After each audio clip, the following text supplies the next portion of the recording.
নবীজির চাচা হামজা রাদিয়াল্লাহু তাআলা আনহুকে ইসলামের জন্য কবুল করে নিলেন। জোরে বলুন সুবহানাল্লাহ।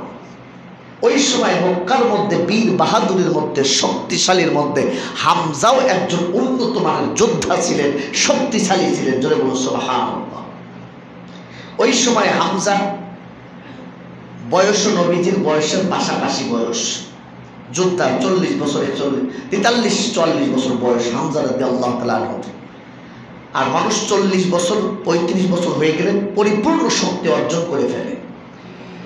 আল্লাহ রসুল সাল্লাল্লাহু আলাইহি ওয়াসাল্লাম একদিন সাফা পাহাড়ের কাছ দিয়ে যাচ্ছেন। আবু জেহেল আল্লাহ নবীজির শত্রু, ওই পথ দিয়ে যাচ্ছেন।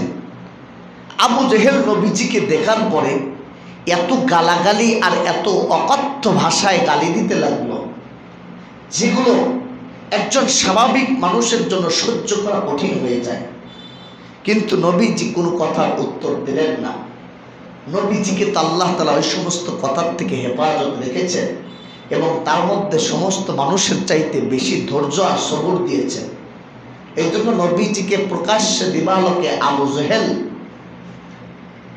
গালাগালি করলো, কিন্তু নবীজি কোনো কথার উত্তর দিল না। কারণ নবীজির আদর্শ হলো যারা নির্বোধ অজ্ঞাত ভাষায় কথা বলে তাদের সাথে কথা বলার চাইতে চুপ থাকাটাই হলো নাজাত। জোরে বলুন সুবহানাল্লাহ।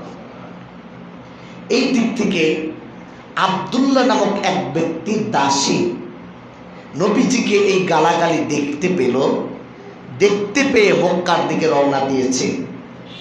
মক্কার দিকে রওনা দেওয়ার পরে পথিমধ্যে দেখে হামজা রাদিয়াল্লাহু তাআলা আনহু স্বীকার করে মক্কাতেই আসতেছে। জোরে বলুন সুবহানাল্লাহ। হামজা এখন পর্যন্ত ইসলাম ধর্ম গ্রহণ করে নাই, স্বীকার করার জন্য গিয়েছিল জঙ্গলে। হামজার নিয়ম ছিল শিকার থেকে যখন বাসায় আসবে খানায়ে কাবায় 2 রাকাত নামাজ পড়ে তারপরে চলে আসবে। আমার ভাইরা, ওই সময় কিন্তু ইসলাম ধর্ম না থাকলেও খানা দেখতে সম্মানিত, খানায়ে কাবা এটা কিন্তু তারা সম্মান করত এবং খানায়ে কাবা তারা নামাজ ইবাদত করত। তো হামজা রাদিয়াল্লাহু তাআলা আনহু ওই পথটি যখন স্বীকার করে আসতেছিলেন, ওই বান্দির সাথে দেখা যিনি নবীজিকে গালাগালি করতে দেখেছেন। নবীজির চাচাকে আবু হামজাকে দেখার পরে ওই বান্দিটি বলল, তোমারই এক বংশের নাম মুহাম্মদ, সেই মুহাম্মদকে এত অকাত্য ভাষায় গালিগালাজ পারল আবু জেহেল। শুনে তোমাদের প্রতি আমার আফসোস এবং পরিতাপ হয়। তোমাদেরই বংশের একজনকে এত গালিগালাজ করে আর তোমরা এটা চোখ বুঝে কেমনে সহ্য করো? এই কথা যেই বলছে হামজা রাদিয়াল্লাহু তাআলা আনহু টনক লড়ে গেছে যে আসলেই তো তাই। মুহাম্মাদের দিনটা আমরা গ্রহণ করি নাই ঠিক আছে, তবে মুহাম্মদ তো আমাদের বংশেরই একটা, আমাদের বেলাটেরই একটা, তাকে তো আমরা ফেলে দিতে পারবো না। তিনি সেখান থেকেই ঘুরিয়ে হেরেম শরীফের মধ্যে প্রবেশ করলেন। হেরেম শরীফের মধ্যে প্রবেশ করে দেখেন হামজা রাদিয়াল্লাহু তাআলা যাওয়া মাত্রই দেখেন কয়েকজন মক্কার লিডার, তারই মধ্যে আবু জেহেল ওখানে রয়েছে, সবাই গোল মিটিং করতেছে। হামজা রাদিয়াল্লাহু তাআলা আনহু কোনো কথা না বলে, কোনো কথা তাদের সঙ্গে আলাপ আলোচনা না করে তিনি তরবারির নিচের দিক থেকে নিয়ে আবু জেহেলের উপর আঘাত মারলেন। জোরে বলুন সুবহানাল্লাহ। আঘাত মারলেন, মারার সঙ্গে সঙ্গে ফিনকি দিয়ে রক্ত বের হয়ে গেল, তার মাথা জখম হয়ে গেল। পাশাপাশি যারা ছিল তারা বলল যে তুমি আবু জেহেলকে মারলে কেন? হামজা রাদিয়াল্লাহু তাআলা আনহু বলেন যে যেই মুহাম্মদকে তোমরা গালাগালি করতেছো ওই মুহাম্মাদের দিন আমি কবুল করেছি। জোরে বলুন সুবহানাল্লাহ। আসলে এখনো কবুল করেনি। হামজা রাদিয়াল্লাহু তাআলা আনহু বলেন যে আবু জেহেল তুমি বলে আজকে সকালবেলা আমার ভাতিজাকে অকাত্য ভাষায় গালিগালাজ করেছ, সুতরাং তোমাকে তো আমি ছাড় দিতে পারি না, কারণ মুহাম্মদ তো আমাদেরই বংশের একজন সন্তান। আশেপাশে চেলাপেলা কিছু বলল যে হামজার সঙ্গে আমরা লড়াই করি। আবু জেহেলই নিজেই ঠেকিয়ে দিলে, বলে চুপ থাকো, আসলেই আজকে সকালে আমি মুহাম্মদকে বেশি পরিমাণ গালিগালাজ করেছি, সুতরাং সে যা বলতেছে বলতে দাও, মনের খাপটা পূরণ করো। এখানেও চক্রান্ত করেছে। মানে প্রথমেই তো শুনেছিল হামজা রাদিয়াল্লাহু তাআলা ইসলাম ধর্ম গ্রহণ করেছে, বুঝাইতে চাচ্ছে আবু জেহেলের কিন্তু বুঝাইতে চাচ্ছি, একটু সান্ত্বনা দিয়ে দেখে আমাদের দেশে কাছে আবার ফিরে নিয়ে আসা যায় কিনা।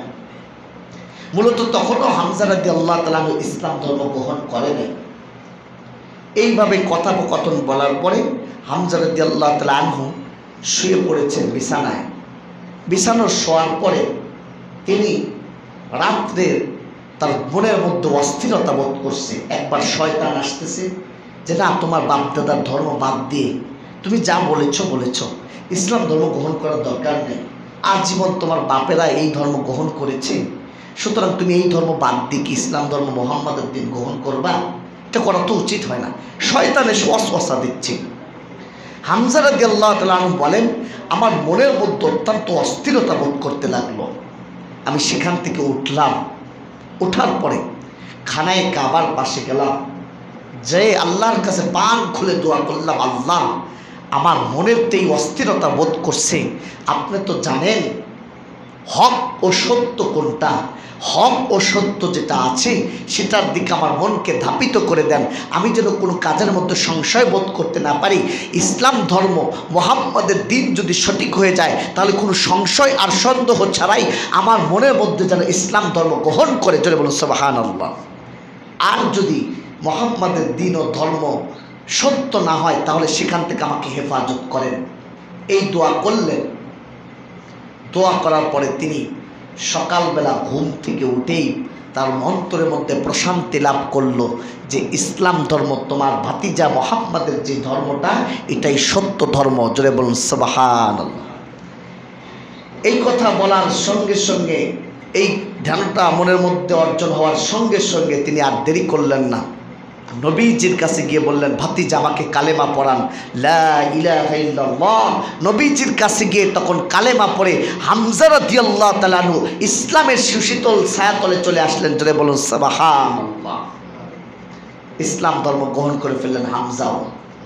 রাসূলুল্লাহ সাল্লাল্লাহু আলাইহি ওয়াসাল্লামের দল দিন দিন বাড়তেছে, জনসংখ্যা বেড়ে যাচ্ছে। বড় বড় যোদ্ধাদের মধ্যে হামজা রাদিয়াল্লাহু তাআলা একটা অত্যন্ত বড় যোদ্ধা ছিল। সেও যখন ইসলাম ধর্মের মধ্যে চলে আসলো, এই দিক থেকে ইহুদিদের, ওই খ্রিস্টান কাফেরদের মাথার টনক নড়ে যাচ্ছে। কাফেরদের যে কী ব্যাপার, আস্তে আস্তে তো আমাদের থেকে দিন ওই দিকে লোক বেড়ে যাচ্ছে, কি করা যায়? সামনে তো হজের মৌসুম, এই সময় হজের সময় তো বিভিন্ন রাষ্ট্র থেকে বিভিন্ন লোকজন এখানে আসবে। এইখানে এসে যদি মুহাম্মদ তাদের কাছে দ্বীনের দাওয়াত পৌঁছায়, আর তারা যদি মুহাম্মাদের কাছে এসে এই কথাগুলো যদি শোনে, তাহলে তো সত্যই তারা ধর্ম গ্রহণ করে নেবে। তার দিনটা শুধু মক্কার মধ্যেই ক্ষান্ত থাকবে না, পুরা পৃথিবীর মধ্যে ছড়ে পড়বে। কি করা যায়? মুহাম্মাদের দিনটা যেন ফাঁকে দূরে কোথাও ছড়িয়ে না পড়ে, সেজন্য তারা একটা সিদ্ধান্ত নিলাম, সমাবেশ করলো, একটা বৈঠক করলো। কি করা যায়?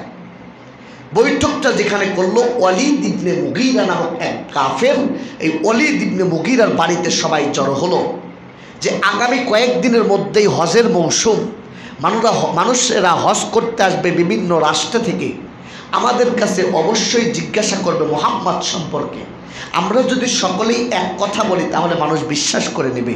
আর এক কথা না বলে এক একজন যদি এক এক কথা বলি, তাহলে তো তারা আমাদেরকেই ঝুট বলবে, মুহাম্মদকেই সত্য বলবে।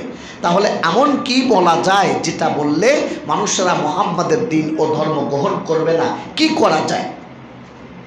এই সমাবেশের মধ্যে ওয়ালিদ ইবনে মুগীরা বললেন, আমি প্রথমেই তোমাদের সিদ্ধান্ত দিব না, বরং তোমরাই বলো কি বলা যায়।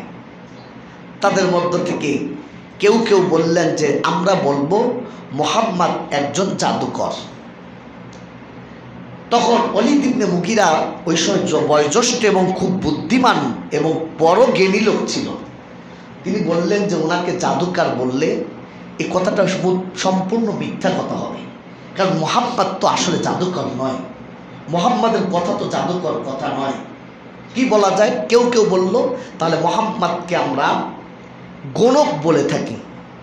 যে না, গণকও নয়, গণকরা যে কথাগুলো বলে, যে রেখাগুলো দিয়ে দেখে দেখে কথা বলে, আসলে সেগুলো রেখাও তো দেখে না। তাহলে কেউ কেউ বলেন তাহলে শায়ের বলা যায়, কবি বলা যায়। ওয়ালিদ ইবনে মুগীরা বলেন কবিদের সম্রাট, আমি তো একজন কবি।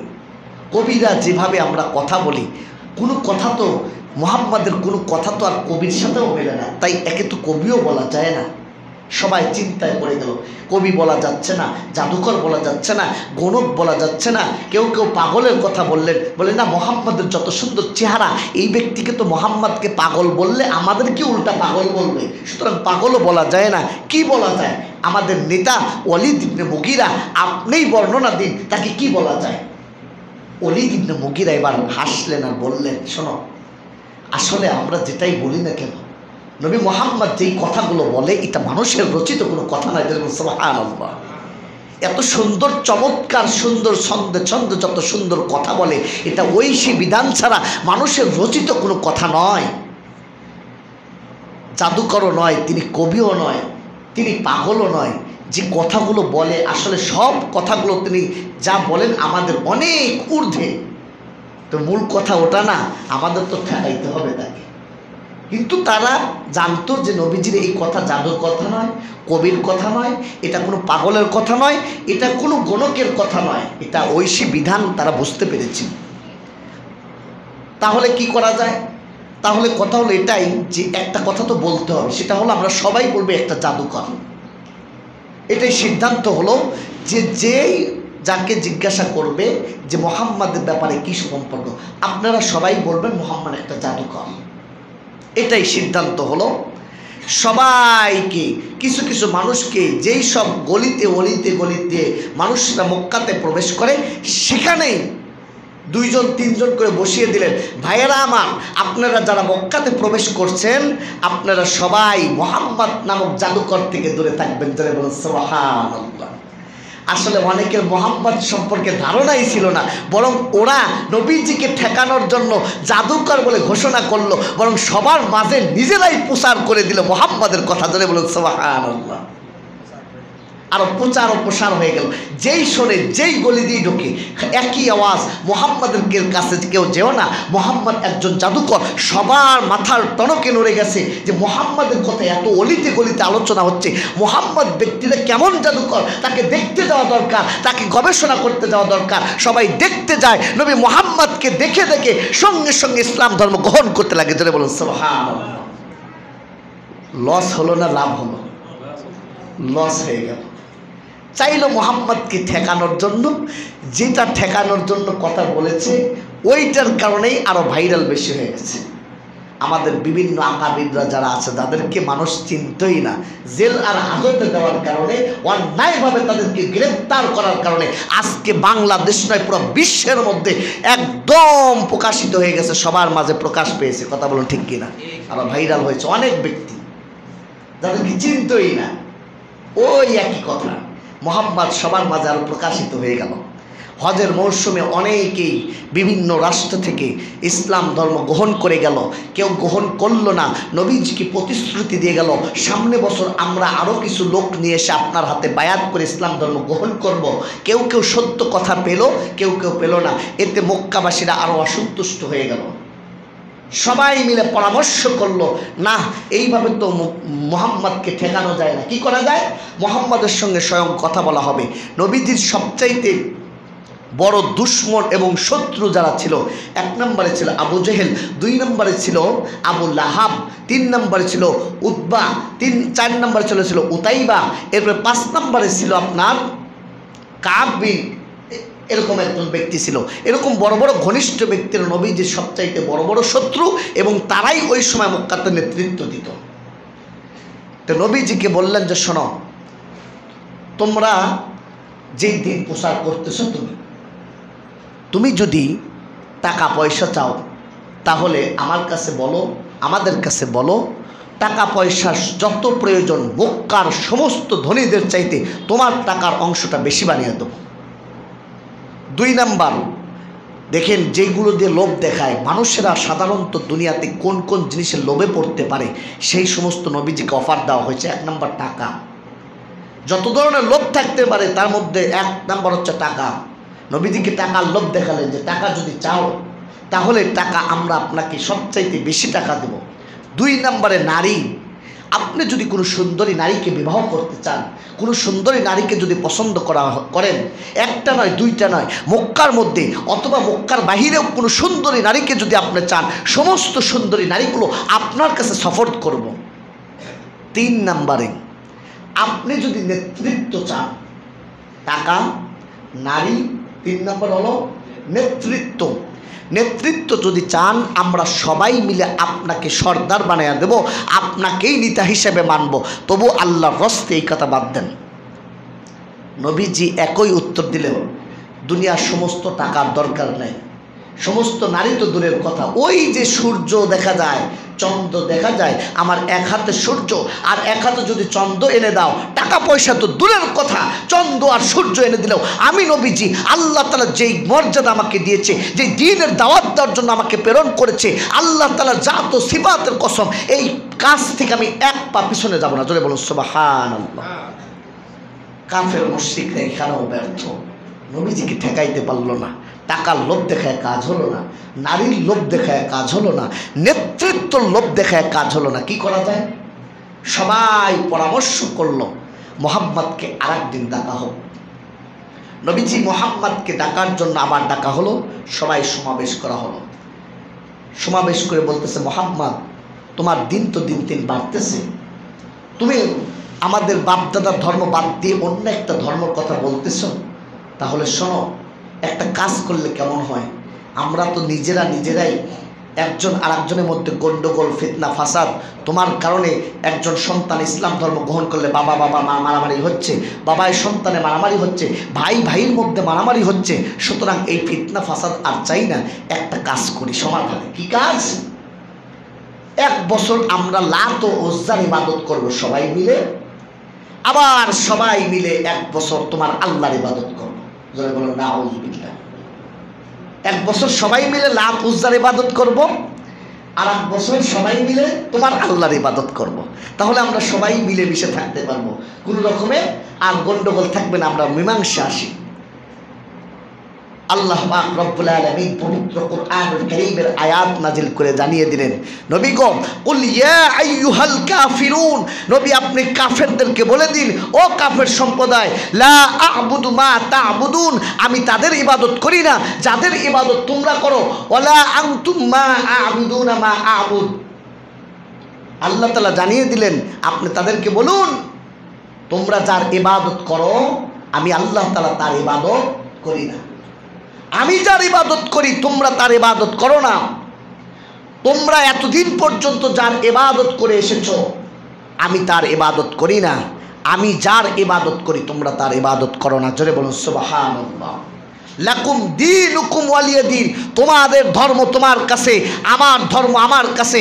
আমার ধর্মের মধ্যে তোমার ধর্মের যাওয়ার অপশন নাই, তোমার ধর্ম থেকে আমার ধর্মে আসার অপশন নাই। আসলে একবারে আসতে হবে, গোলমিজুরি করে এবং মিলামিশ করে আদায় করার কোনো সুযোগ। নবীজি নবুয়ত প্রাপ্তির পর গোপনে ইসলামের কাজ করেছেন 3 বছর। কত বছর? 3 বছর গোপনে কাজ করেছেন। প্রকাশ্যে ইসলামের দাওয়াত দেন, গোপনে দাওয়াত দিয়েছেন। যাদের কাছে বিশ্বস্ত মনে হয়েছে, যাদেরকে বিশ্বস্ত মনে হয়েছে যে তারা যদি ইসলাম ধর্ম গ্রহণ করে করবে, না করলে অন্য কারোর কাছে বলবে না, এতটুকু বিশ্বস্ত যাদের কাছে মনে হয়েছে, কেবলমাত্র তাদের কাছেই দিন পৌঁছাইছেন, তাদেরকেই দিনের দাওয়াত দিয়েছেন। এভাবে 3 বছর গোপনে পাহাড়ের অন্তরালে, মানুষের ঘরের আন্ধারে, বিভিন্ন জায়গায় গোপনে লুকিয়ে লুকিয়ে ইসলামের দাওয়াত দিয়েছেন 3 বছর। কয় বছর? 3 বছর গোপনে দাওয়াত দিলেন। 3 বছর গোপনে দাওয়াত দেওয়ার পরে আল্লাহ তাআলা পবিত্র কোরআনুল কারীমের আয়াত নাজিল করে বললেন, ওয়া আনযির আশীরাতাকাল আকরাবিন, নবী গো, আজ থেকে আর গোপনে ইসলামের দাওয়াত দিলে চলবে না, এখন থেকে প্রকাশ্যে দিবালোকে সবার সামনে বুক ফুলিয়ে ইসলামের দাওয়াত দিতে হবে। জোরে বলো সুবহানাল্লাহ। নবীজির ওপর আল্লাহ তাআলা যখন মহাগ্রন্থ আল কোরআন নাজিল করে দিয়ে বললেন, ওয়া আনযির আশীরাতাকাল আকরাবিন, নবীজি এখন আর আগের মতো ইচ্ছা করলেই গোপনে ইসলামের দাওয়াত দিতে পারবেন না। এখন আপনি প্রকাশ্যে সবাইয়ের কাছে ইসলামের দাওয়াতটা পৌঁছাইতে হবে। নবীজির কাছে এই আয়াত নাজিল হওয়ার পরে নবীজি চিন্তা করলেন কিভাবে ইসলামের দাওয়াতের সূচনা করা যায় প্রকাশ্যে। তিনি সাফা পাহাড়ের ওপর উঠলেন। সাফা পাহাড়ের ওপর ওঠার পরে কুরাইশ বংশের সমস্ত গোত্রের নেতাদেরকে ডাকলেন। নেতাদেরকে ডেকে ডেকে সবাইকে একত্রিত করলেন, সবাইকে সমাবেত করলেন। এবং আরব দেশের কিছু নিদর্শন ছিল, কিছু চিহ্ন ছিল, শব্দ ছিল, যেই শব্দগুলো ডাকলে সমস্ত আরববাসী এক হয়ে যেত। ভীতু প্রদর্শন করার জন্য কিছু শব্দ ব্যবহার করা হতো আরব দেশে। তো নবীজি ওই রকম শব্দ ব্যবহার করে আরববাসীদেরকে, মক্কাবাসীদেরকে একত্রিত করলেন।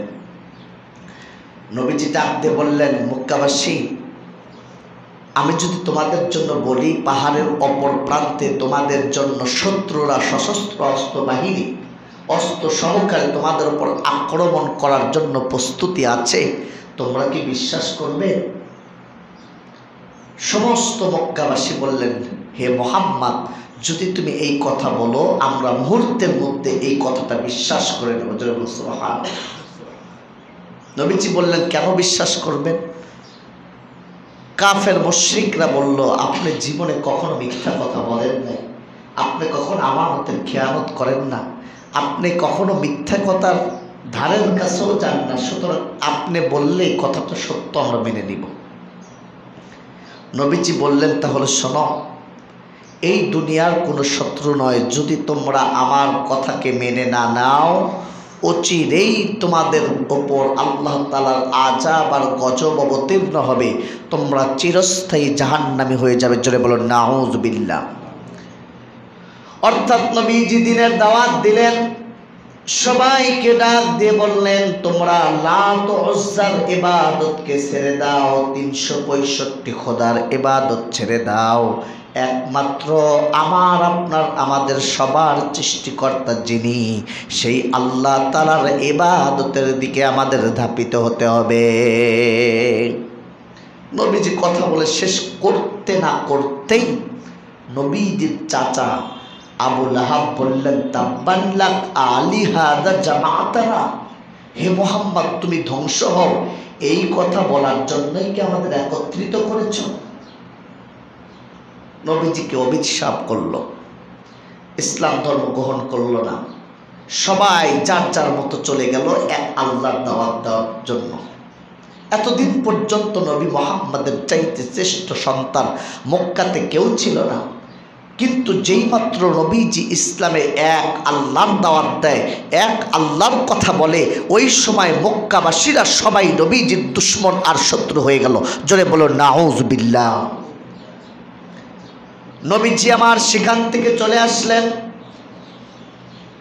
সবাই চলে যাওয়ার পর নবীজি যখন চলে আসলেন, আসার পরে চিন্তা করলেন, এইভাবে তো আমি দাওয়াতের কাজটা পরিপূর্ণ করতে পারলাম না, কি করা যায়?